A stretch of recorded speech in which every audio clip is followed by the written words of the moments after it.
So today we're talking with Judi Franco from the Dennis and Judi show. She is one of the hosts of the popular radio program on 101.5 here in New Jersey. Judi, welcome and thank you for giving me your time today. Oh my gosh, thanks for having me. I'm very flattered.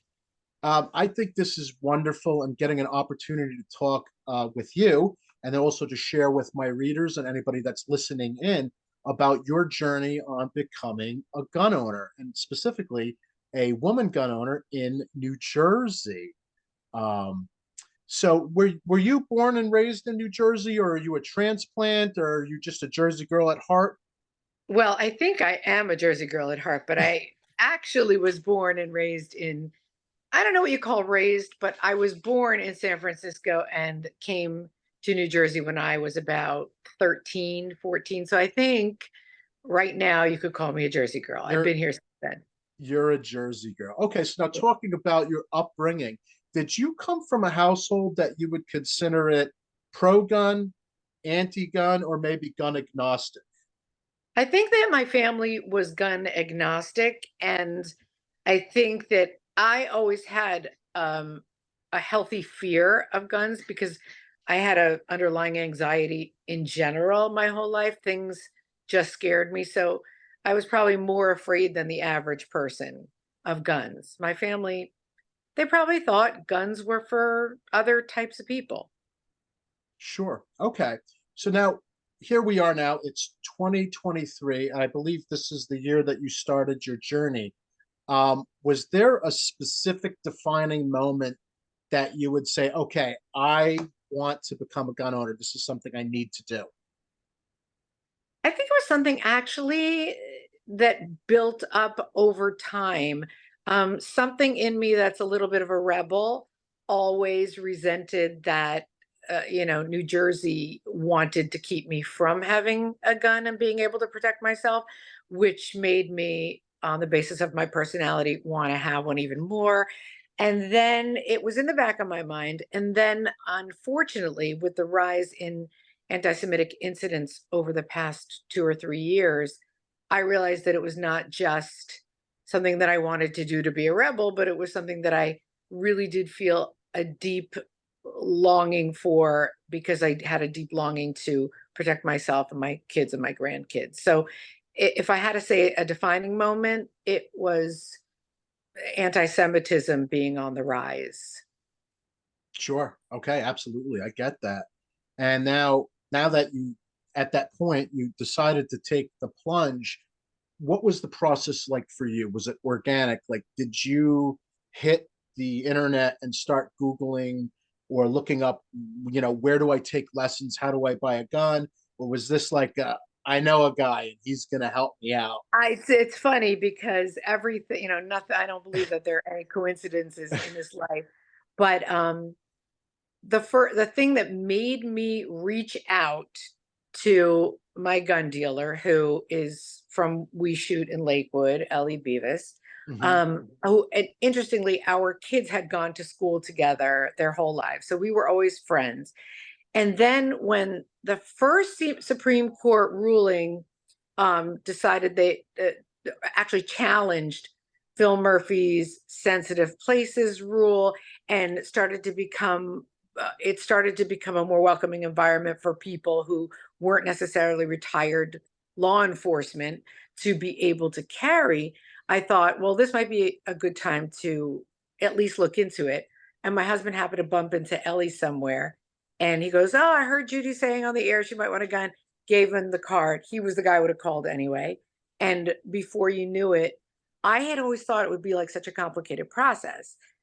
After I spoke to him, he was like, okay, get your papers in order and, come back and start practicing when you're ready. I had shot once or twice before, but I figured it would be this huge ordeal to get my firearms license, or at least the license to purchase. And it took like 2 weeks. So once I saw, oh, they're not going to be against me at every turn, I was like, okay, I am diving headfirst into this. Sure. And you come from, there's different jurisdictions in New Jersey, and it sounds like you come from a great jurisdiction that's very I did. friendly. And that's something to be fortunate about, because there's places where people wait a year, 2 years to Yeah. just to buy. So and it's the way I like to say it, you're like, it's not that complicated. It's not that complicated, but it is, right? Just getting started is like, okay, once you have the formula, you go forward. Um, It's when you Google it, nobody should ever Google it. right. Because I mean, it looks easier to like there are so many different stories in so many different jurisdictions, and so many people, especially being on the air and talking to people who've been through the journey. You hear people who waited, as you said, a year, and then I live in a jurisdiction that was like, yeah, sure, but here's, give me $7. We'll call you in a couple of weeks, and that's exactly how it happened. And you actually have civil liberties. Imagine that in New Yeah, Jersey. I Um, know, it was shocking. Yes. what was your, if any, let's say, if any. So I'm going to say, what is like maybe the biggest misconception that you may have had about firearms and use or shooting, if you had any? And those misconceptions, did any of those get dissolved by working with people, the people that we shoot? Is there anything that you would say to somebody else that was looking to get a gun or get involved in shooting, that's like, you need to know this? I think it's funny. There are a couple. First of all, we are all socialized to believe that, guns are for men, cowboys, and cops. And so I thought, oh, you know what? I'll get a gun, I'll pick up, put my finger like this, the way we did when we were kids, and shoot. It was learning it and learning the proper way to do it was much different than how you see it in the movies. And actually feels better. You feel so much more secure when you really know how to operate a firearm. And the other thing is, because we always see men doing it, you think they're going to be better at it. And in fact, I think most women turn out to be better at it. I don't know if it's angle. I don't even know what it is, but I was better at it than I thought. And I think most women tell that same story. Wow, I'm really good at this from the beginning. So that was surprising.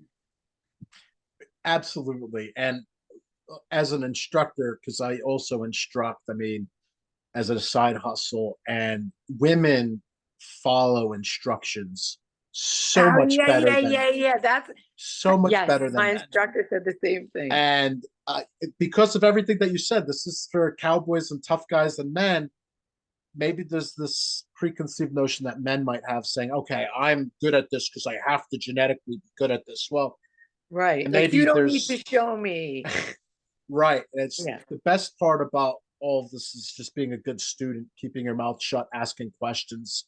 And I feel women make fantastic students because they want to know. It's And not, you there's know no how hard ego. it is, John, for me to keep my mouth shut? I mean, see, I just interrupted you there. And that's okay. I wouldn't have it any other way. I get paid to talk, so it's hard to shut me up. So, did you have any fears or apprehensions about this? I mean, because it sounds like when you were ready to go, you're like, nope, I'm ready to go. No, I definitely did. I mean, you learn your whole life that, or I shouldn't say you learn, but the media makes us believe that a gun will stand up, walk over to you, and put itself to your head and pull the trigger. So even if you are a smart and logical and thinking person like I am, unfortunately, you do have that prejudice where you think the gun is going to hurt you. So, there's that fear before you touch it. Like, I'm really going to touch a gun. And again, I had shot before, but I still thought, my kids were afraid, like, Ma, why do you need to do this? And my husband wasn't into the idea. So yeah, so there was that hesitation of like, am I sure I really want to do this? Just until I started shooting for the first time. And then I saw, okay, grow up. It's not going to turn around by itself and shoot me. Sure. And this ties into some questions that I was going to ask you anyhow. So now that you've started this process, you've began the journey, you are now a firearm owner. You purchased a handgun at We Shoot. Do you want to talk a little bit about the gun that you bought and what you've got? Okay, so my initial, it's really funny. I ended up with a real girl gun. Um, and that's only because they came out with this like collector's edition of this gun that I had been shooting with anyway, which was a Sig Sauer XL375. And my instructor said to me, "Oh, they came out with this um, beautiful collector's item, whatever, it had like rose gold accents." Um, so that's the gun I ended up with. But my initial thought was I want a 22 because I thought that's a girl gun and it's easier and there's not as much, pop in it.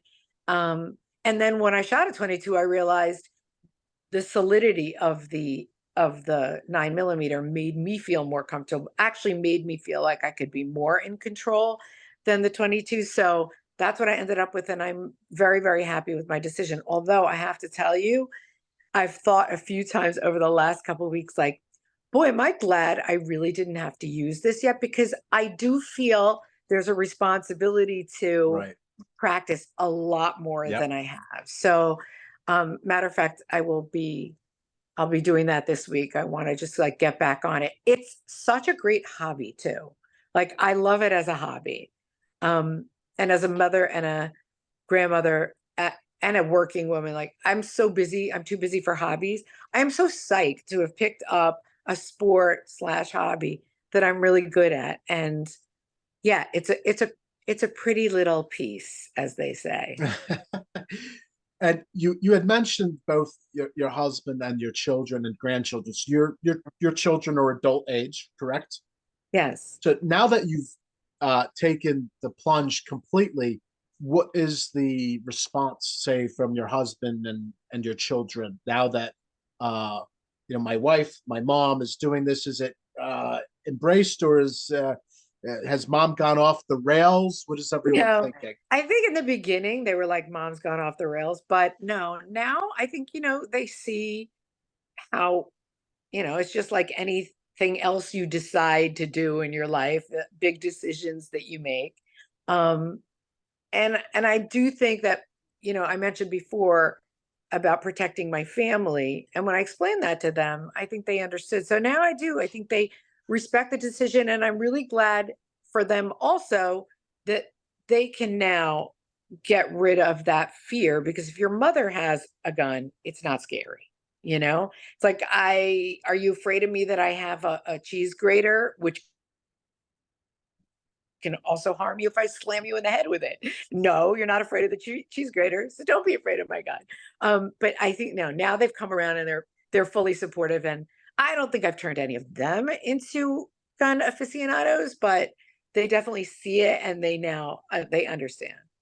Okay, so maybe there might be some trips to the range in the future, but we'll Yes. see about that. But Well, I do nobody's have one daughter who's interested in shooting. She has shot with me before. okay.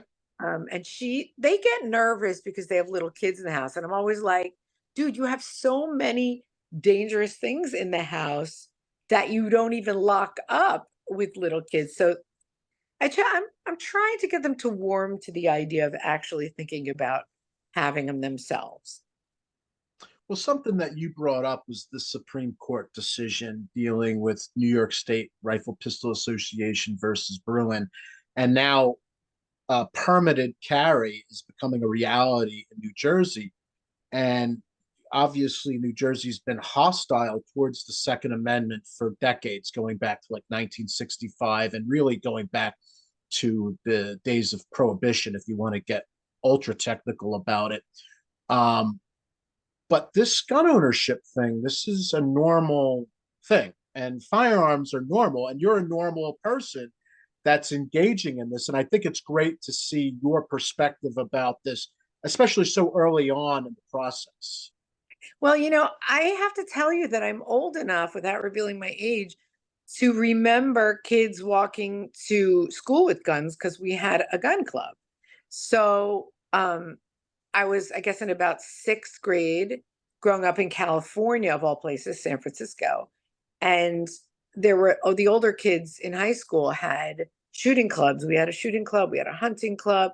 So kids would like have, slung over their shoulder, they have a rifle. So it was so normal back then, but they've turned it into something that is so scary. One interesting thing, John, that I wanted to bring up is like you always hear the term hollow point bullets. And I was even one of these people who was sucked into the whole hollow point bullets. That means you want to make somebody explode, you know? And it wasn't until I had training until I realized like what hollow point bullets are really made for, what they actually accomplish. And it's like unbelievable how even I, who is a member of the media, I am a member of the media, stand there all day long on the air talking about how the mainstream media will brainwash us. And yet I was under the same impression that people with hollow point bullets were criminals.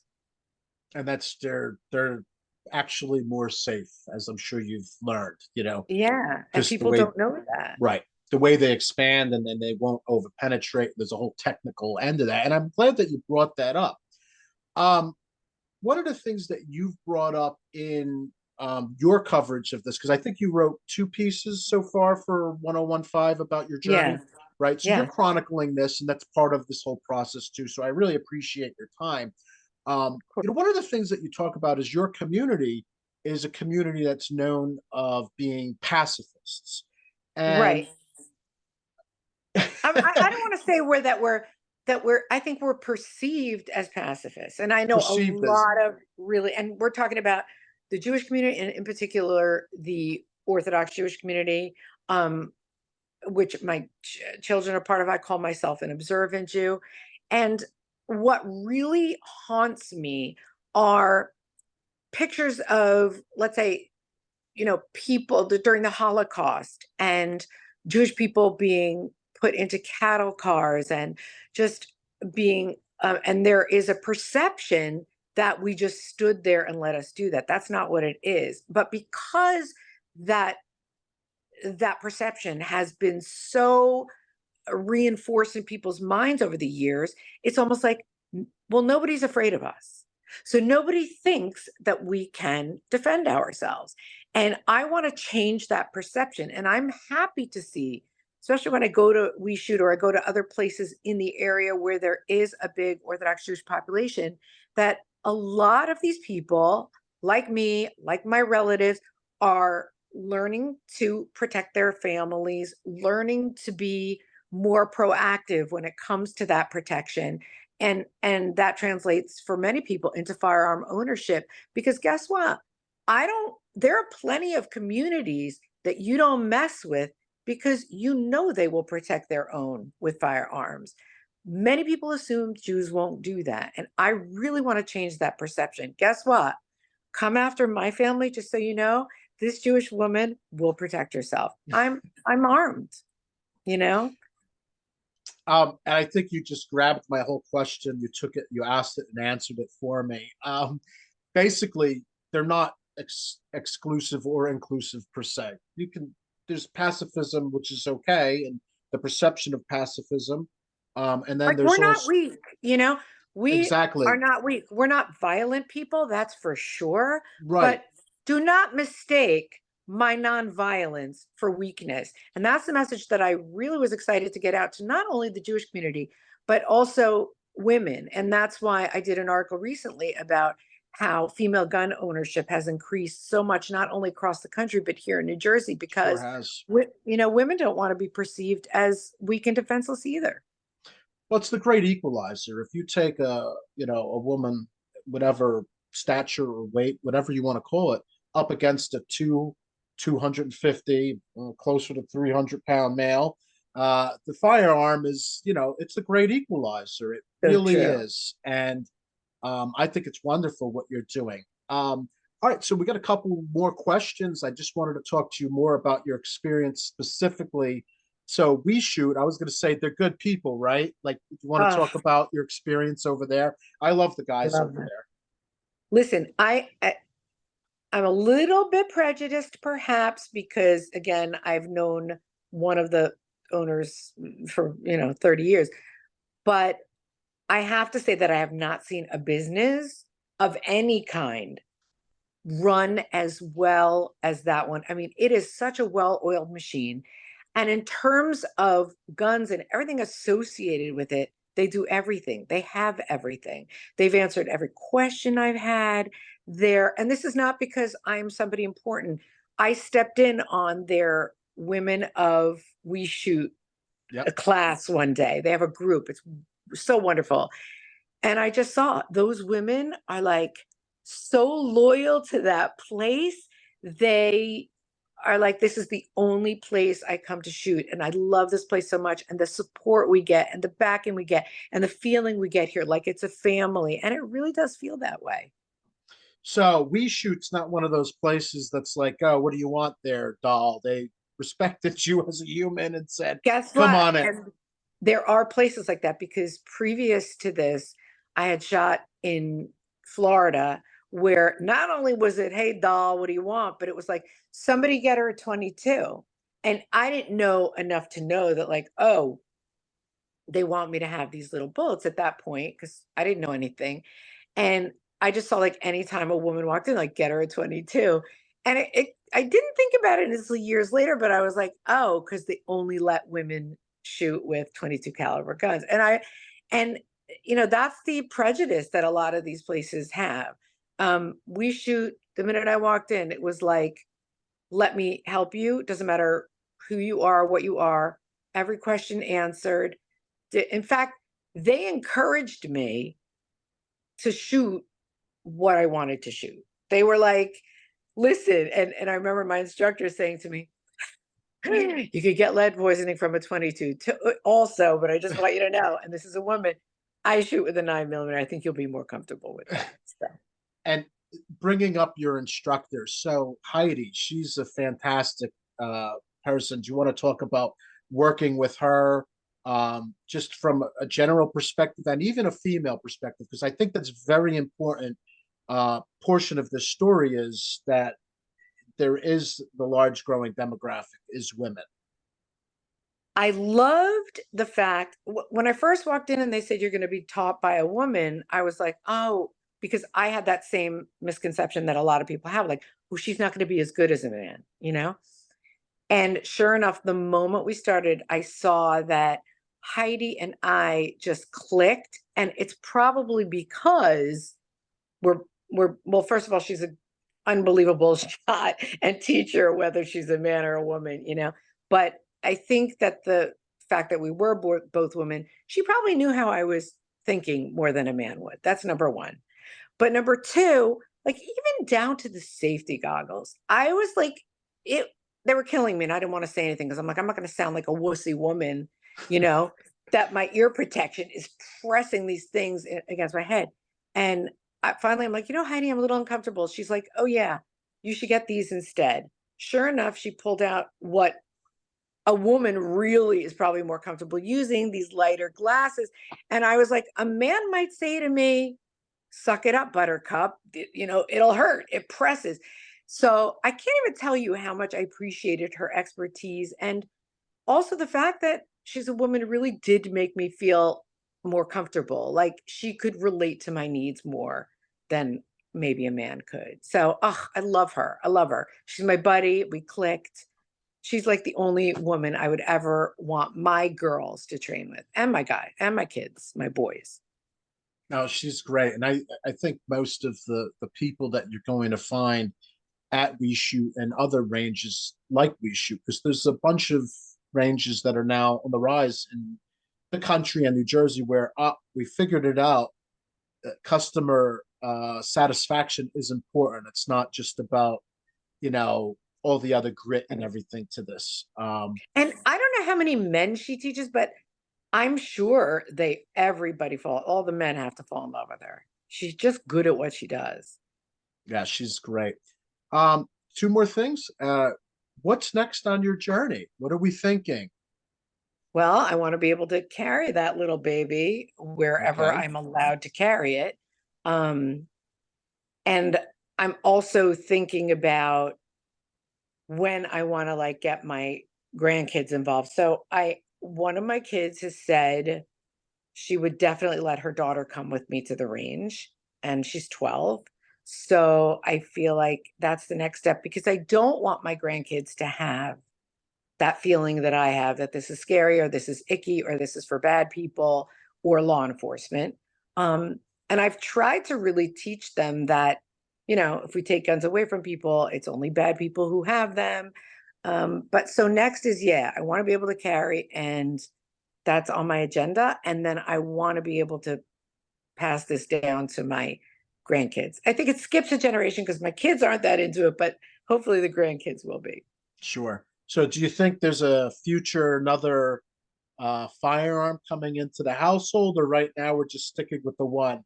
Because I know you were going back and forth. I'm good. I've got my one firearm, but I kind of Well, see maybe the spark. I don't know. John, I can't tell you, John, like when I did not understand when people used to call in the air and be like, yeah, I have 7, 8 guns. I'm a collector. I have this one, I have that one. I'd be like, isn't one enough? You just want it for protection.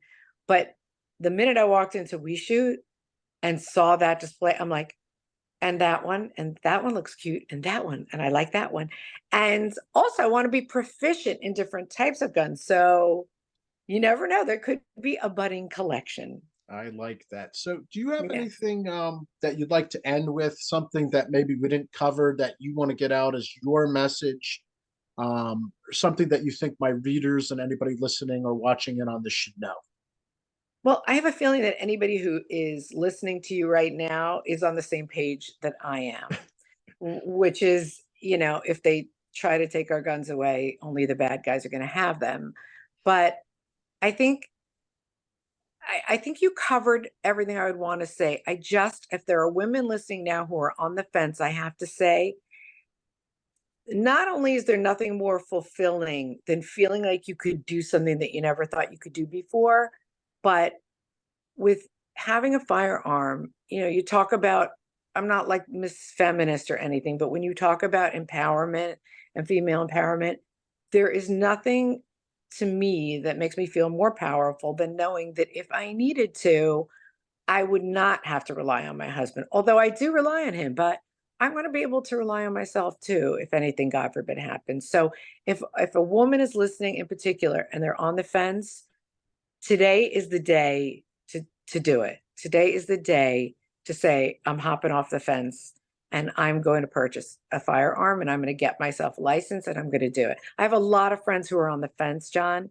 And if they're listening, watching right now, don't put it off any longer. It's so fulfilling. Sure, absolutely. Okay, well, I really appreciate your time. Thank you so much for talking to me about this. Where could Thank you. people follow you? Where would you like to? What would you like to plug? So, Plug you. okay, Plug Judi. it's weird now to follow me on Instagram because I do teach public speaking on the side and verbal communication skills. So my Instagram is called The Talk Theory, which doesn't really make sense because people go looking for me like, why the talk theory? But anyway, I probably should change it to just my name, Judi Franco. But if you search Judi with an I, Franco, or The Talk Theory on Instagram, you'll find me. And of course, on the website, nj1015.com. And I'm on the airwaves every day, New Jersey 101.5, 10 a.m. to 2 p.m. with Dennis Malloy, my partner, who I love and adore. We're both on the same page. And thank you for having me. You're such a lovely interviewer. You're like good at this. Should be on Uh, the radio. Thank you, Judi. I really appreciate it, and I think we'll call it there. So everyone, check that out. Find Judi on Thank you. Instagram, and tune in to 101.5. They've got a lot of great content over there, and some fantastic radio hosts and shows. Thank you.